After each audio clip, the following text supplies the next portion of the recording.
So what is the purpose of a hazard pointer? It is to know exactly when it's safe to deallocate some object. In C, calling free. Okay, and say we have a data structure which new threads, when they are accessed, we start with some kind of root, and then we can reach this pointer that is the focus of the example. Okay, so we say that this object or this pointer is reachable if we can start with the root and traverse some data structure and reach this one. Okay, now the problem is if we set this thread sets a pointer to this one, and the same does this thread, and then this one is done with it and has removed it from the tree, so no new threads can reach it because it has been removed from the data structure. So I mean, this points somewhere else. It points somewhere else. Okay, so if it does like this, then this thread may still be using it for something. And we did not take this into account in the presentation of the stack or the FIFO queue. As I mentioned, the person who invented these hazard pointers, he is the same who invented the FIFO queue. And then they assumed some kind of safe deallocation. So it's not undefined behavior to still access the deallocated pointer. Okay. Afterwards, Major Michael continued working on safe memory deallocation, and this is the result. Okay, so the idea is to not free, but instead to do a delayed free. That means we remove it from the data structure, and then when no other thread has a pointer to it, then we can free it. Okay, so how can we know that no one points to this block? We know it by using these so-called hazard pointers. Hazard pointers, they are just normal pointers to an object, but they are used to protect this local pointer. Or we can also say that it's used to protect this object. Okay, so this is an array, and this is global, so all threads can see this. And when a thread wants to use an object here, it sets a pointer. Well, first it grabs an element in this array. This could be structured so that all the certain threads have certain elements in this array. So it can be any data structure, but I just, for simplicity, say that this was thread 0 and this was thread 1. Okay, so they have taken this, and now if say this wants to free it, it checks this array to see if someone is pointing to the object that we want to free. And if that's the case, then we don't free it yet. Okay, so there are several steps in using hazard pointers. First, we must make an announcement that we are interested in this object. And we do that by setting the pointer here. But it's not just setting a pointer, because maybe the other thread is in the process of retiring this object. So we must do it in 2 steps. Or, well, as you will see on the next slide. but we announce it, and then we have a pointer to this one. When we have done that successfully, which can take a few iterations, then we can use this pointer without worrying about any other thread deleting it for us. Then if we want to remove it from the data structure, it can always only be one that removes something from the data structure, otherwise it's a bug. Okay, what we do then? The first step is to remove it, and by removing it is meant that we make it no longer reachable from the root. So a thread that comes to this place, it cannot find this pointer. I mean this object. Okay, but this one may still have a pointer to it.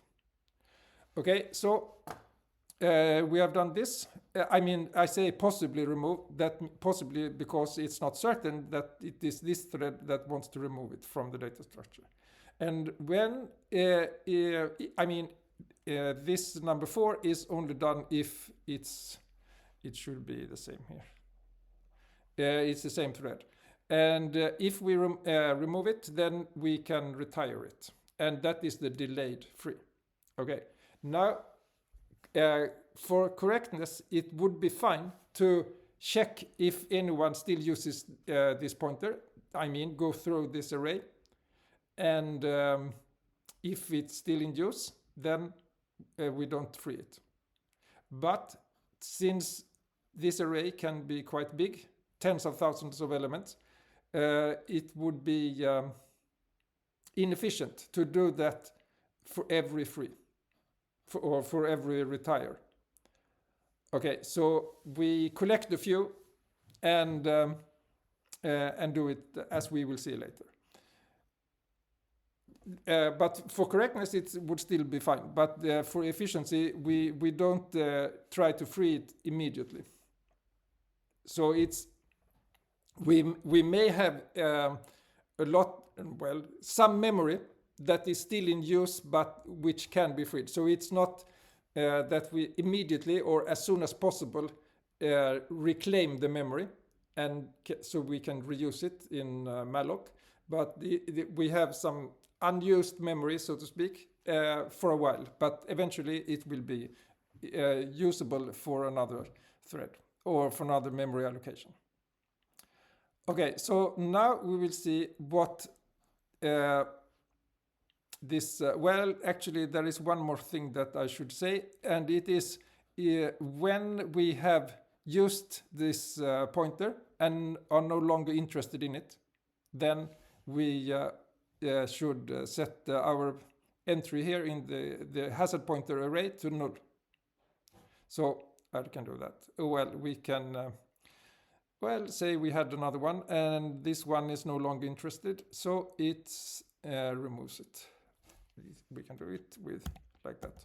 Okay, so otherwise the one that should retire will think that someone else is still using it. Okay, that's quite obvious. So the announcement.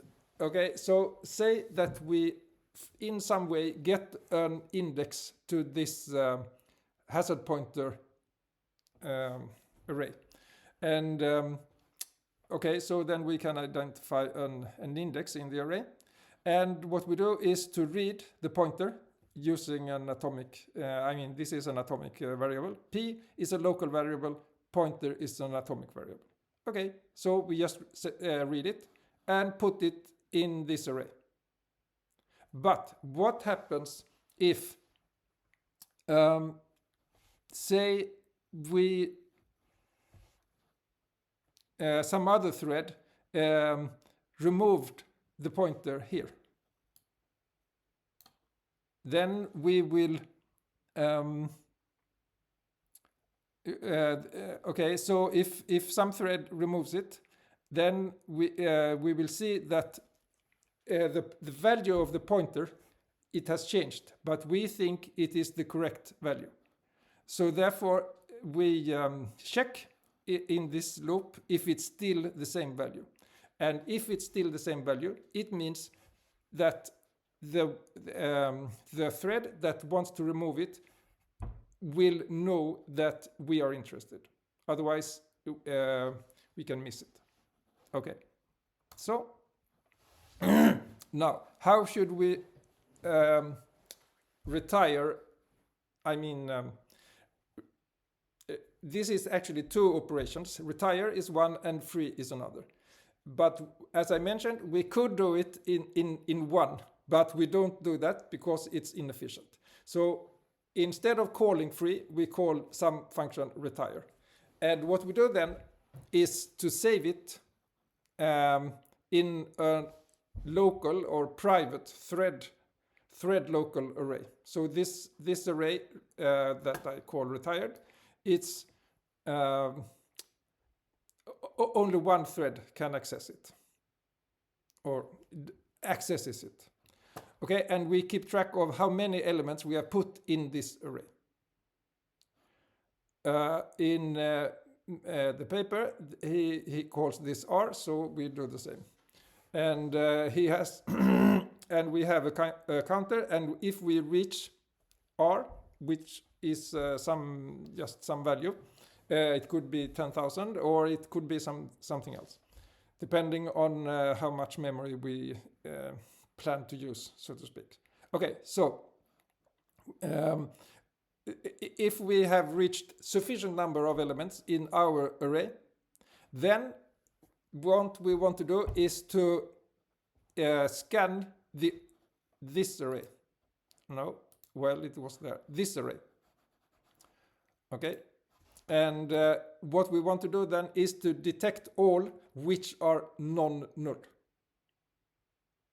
Okay, so we copy all which are non-null and put them in another array, which is also private. So this array. And what we want to do next is to see which of the elements in retired, I mean that's the ones that we want to free, are in this. And those are not freed. But if we have something in retired but not there, then that means no one is using it, so we can free it.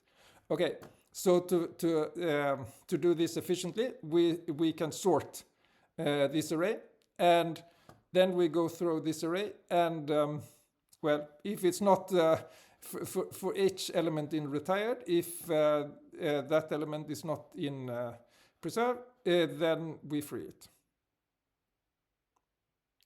Okay, and well, what else? Well, obviously we should adapt, adjust this counter to reflect the number of elements that are still not freed. Okay. So, just some remarks. This HP hazard pointer array, it is global and the variables are atomic. And the pointer, I mean, some element in the lock-free data structure, it's also atomic. These two are private arrays, and it's important to delay the scan and free so that we can amortize the cost of searching through the scan array. Not the scan array, but the HP array to do the scanning. And in a recent talk at a conference, Major Michael mentioned it's regarding standardization in C++. And he talked about a open source implementation of a hazard pointer that he has done while working at Meta. They can have R to be tens of thousands. Okay, and since we don't free, there is no risk that a certain address appears with some other meaning, which was, if we free early, then we get the ABA problem that we solved using the sequence numbers with a pointer that has both the pointer and the integer. But since we don't free, the memory block cannot reoccur. So we get rid of the ABA problem at the same time. Okay, so which one is most efficient?